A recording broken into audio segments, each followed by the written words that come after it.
The two angels arrived in Sodom at evening, and Lot was sitting at the city gate. When he saw them, he got up to meet them, bowed down with his face to the ground, and said, "My lords, please turn aside to your servant's house. You can wash your feet and spend the night and then go on your way early in the morning." "No," they answered, "we will spend the night in the square." But he insisted so strongly that they did go with him and entered his house. He prepared a meal for them, baking bread without yeast, and they ate. Before they had gone to bed, all the men from every part of the city of Sodom, both young and old, surrounded the house. They called to Lot, "Where are the men who came to you tonight? Bring them out to us so that we can have sex with them." Lot went outside to meet them and shut the door behind him, and said, "No, my friends. Don't do this wicked thing.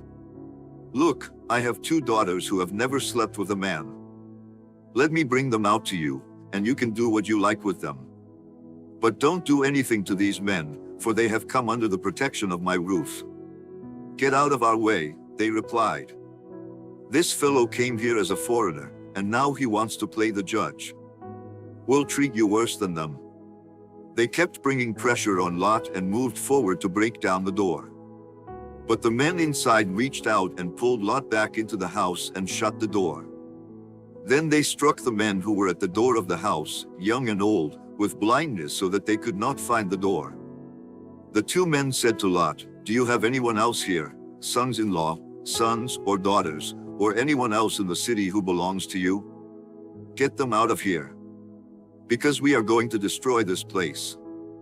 The outcry to the Lord against its people is so great that he has sent us to destroy it." So Lot went out and spoke to his sons-in-law, who were pledged to marry his daughters. He said, "Hurry and get out of this place, because the Lord is about to destroy the city." But his sons-in-law thought he was joking. With the coming of dawn, the angels urged Lot, saying, "Hurry. Take your wife and your two daughters who are here, or you will be swept away when the city is punished." When he hesitated, the men grasped his hand and the hands of his wife and of his two daughters and led them safely out of the city, for the Lord was merciful to them. As soon as they had brought them out, one of them said, "Flee for your lives. Don't look back, and don't stop anywhere in the plain. Flee to the mountains, or you will be swept away."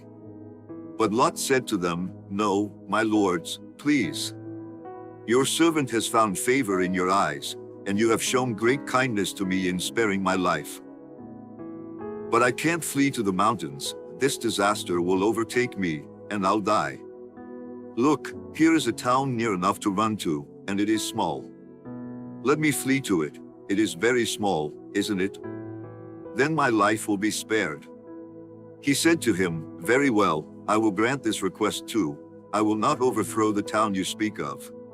But flee there quickly, because I cannot do anything until you reach it." That is why the town was called Zor. By the time Lot reached Zor, the sun had risen over the land. Then the Lord rained down burning sulfur on Sodom and Gomorrah, from the Lord out of the heavens. Thus he overthrew those cities and the entire plain, destroying all those living in the cities, and also the vegetation in the land. But Lot's wife looked back, and she became a pillar of salt. Early the next morning Abraham got up and returned to the place where he had stood before the Lord. He looked down toward Sodom and Gomorrah, toward all the land of the plain, and he saw dense smoke rising from the land, like smoke from a furnace. So when God destroyed the cities of the plain, he remembered Abraham, and he brought Lot out of the catastrophe that overthrew the cities where Lot had lived.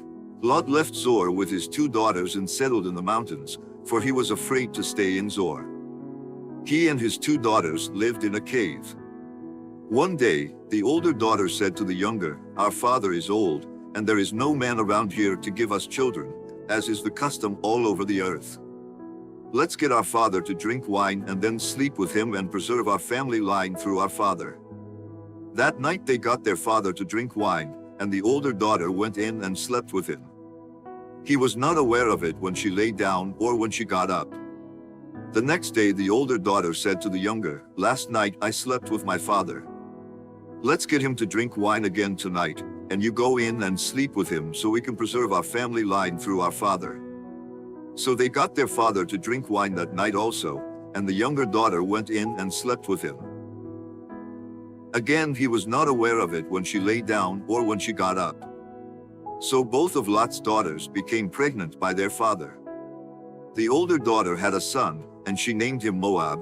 He is the father of the Moabites of today. The younger daughter also had a son, and she named him Ben-Ami. He is the father of the Ammonites of today. Abraham journeyed from there to the Negev and lived between Kadesh and Shur. For a while, he stayed in Gerar. Abraham said of his wife Sarah, "She is my sister."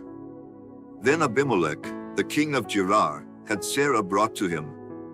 But God came to Abimelech in a dream one night and said to him, "You are as good as dead because of the woman you have taken.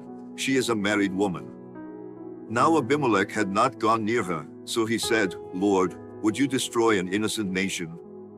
Did he not say to me, 'She is my sister,' and didn't she also say, 'He is my brother'? I have done this with a clear conscience and clean hands." Then God said to him in the dream, "Yes, I know you did this with a clear conscience, and so I have kept you from sinning against me.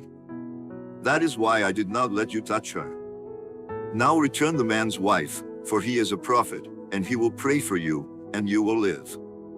But if you do not return her, you may be sure that you and all who belong to you will die." Early the next morning Abimelech summoned all his officials, and when he told them all that had happened, they were very much afraid. Then Abimelech called Abraham in and said, "What have you done to us? How have I wronged you that you have brought such great guilt upon me and my kingdom? You have done things to me that should never be done." And Abimelech asked Abraham, "What was your reason for doing this?" Abraham replied, "I said to myself, 'There is surely no fear of God in this place, and they will kill me because of my wife. Besides, she really is my sister, the daughter of my father though not of my mother, and she became my wife.